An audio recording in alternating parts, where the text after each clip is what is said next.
যে কেকটার কথা আগের ভিডিওতে বললাম, এটা ছিল কেকের ফাইনাল লুক, সাথে একটা সুন্দর মিষ্টি রিভিউ। ঠিক আছে তো কেকটা এখন নিচে রেখে দাও, এখন নিচে রেখে দাও। দারুন দারুন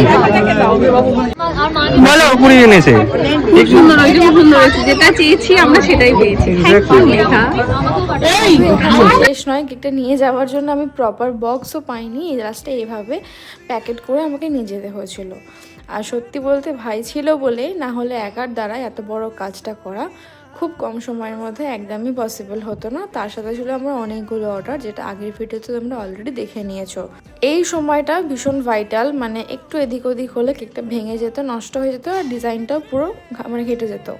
এটা কেকটা সিম্পল মনে হলেও বাট এটা কিন্তু অনেকটা বড়ই কেক ছিল।